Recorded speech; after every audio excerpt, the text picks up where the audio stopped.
Eu publiquei hoje, dia 12 de julho, uma crônica sobre sonhos, na verdade sobre o grande poeta português Fernando Pessoa, e eu queria falar um pouco mais com vocês sobre ele hoje, sem repetir o que está publicado no texto, e tentando estabelecer uma ligação entre a poesia dele e a situação atual e prospectiva do Brasil.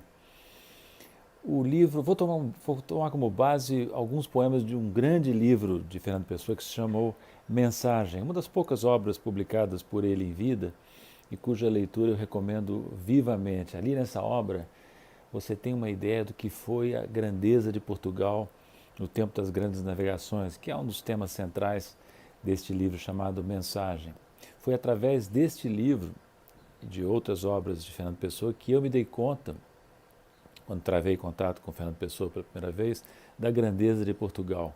E vale a pena recuperar essa memória nas palavras maravilhosas de Fernando Pessoa. Eu vou selecionar dois poemas que eu sei de cor, na realidade, mas que eu vou manter aqui à mão para não errar.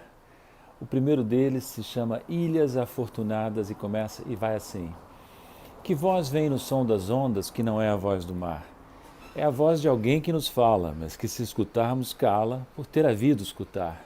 É só se meio dormindo, sem saber de ouvir ouvimos, que ela nos diz a esperança, aqui como uma criança dormente, a dormir sorrimos.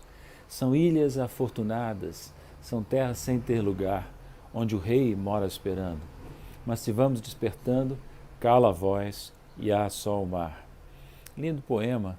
O rei mencionado aqui fica mais claro quem é quando se lê esse poema no contexto do livro como um todo, Mensagem. Esse rei é Dom Sebastião, figura lendária na história de Portugal, um rei que teve o sonho de retomar o espírito da Reconquista e conquistar o norte da África, combatendo os mouros, os infiéis, e numa batalha de Alcácer Quibir, Portugal sofreu uma grande derrota e o rei desapareceu. Foi dado como morto, mas o corpo nunca apareceu. Criou-se então uma lenda de que Dom Sebastião estava vivo, escondido em algum lugar, em Ilhas Afortunadas, como diz o poema de Fernando Pessoa, que voltaria um dia para socorrer Portugal nos seus momentos mais sombrios.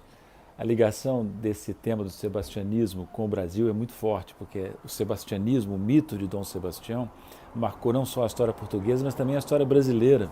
Por exemplo, no século XIX houve movimentos revolucionários que tinham um forte conteúdo sebastianista, entre eles Canudos. Né? Mas tem também uma ligação entre esse mito do líder desaparecido que voltará com a situação atual do Brasil. Não vou dizer qual é, porque parece óbvio, e eu deixo a vocês a pequena tarefa de completar essa comparação. Mas eu queria dar um outro exemplo, também tirado de Mensagem, como eu disse, que é um maravilhoso poema chamado Mar Português, que é assim: ó mar salgado, quanto do teu sal são lágrimas de Portugal. Por te cruzarmos, quantas mães choraram, quantos filhos em vão rezaram, quantas noivas ficaram por casar, para que fosses nosso, ó mar. Aí vem um verso que de tão citado ficou meio trivializado, que é: valeu a pena, tudo vale a pena, se a alma não é pequena. E ó, reparem agora nessa passagem: quem quer passar além do bojador, tem que passar além da dor. Deus ao mar o perigo e o abismo deu, mas nele é que espelhou o céu. Portugal, isso está muito bem retratado nesse livro Mensagem, é um país extraordinário, que pequeno, pouca dimensão territorial populacional, na ponta ali da Europa, liderou a expansão europeia pelo mundo afora, com as grandes navegações. Foi percorrendo o litoral da África, passou o Cabo Bojador, percorreu a África inteira, virou o Cabo das Tormentas, redenominando esse cabo de Cabo da Boa Esperança, percorreu o Oceano Índico, marcou presença na Índia, marcou presença na China, marcou presença no Japão, enfim, teve um papel global e criou aqui deste lado do Atlântico o Brasil, este grande país que tem origem, em grande parte também em Portugal. Né? E esses poemas de Fernando Pessoa são uma lembrança viva do que foi esse grande espírito português. Né? Eu entendo que o Brasil pode ser, deve ser o herdeiro do espírito português, do espírito das grandes navegações.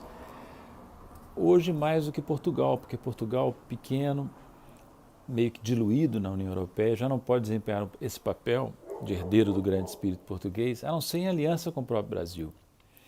É verdade que o Brasil é muito mais do que Portugal. O Brasil tem aqui a África, com a sua cultura, com a sua variedade, que está no sangue da grande maioria dos brasileiros.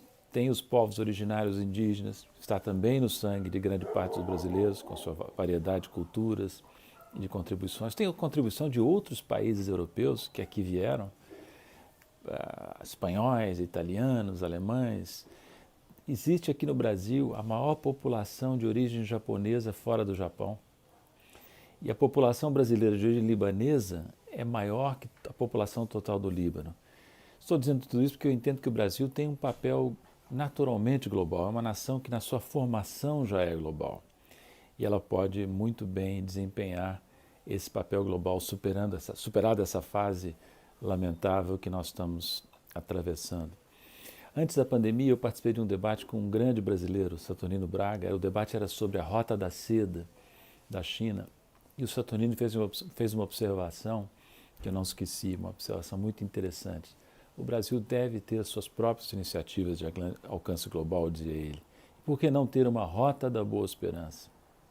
Uma rota que faça que o Brasil percorra de novo o caminho das grandes navegações portuguesas, abrindo-se para a África, para a Ásia, para o resto da América, né?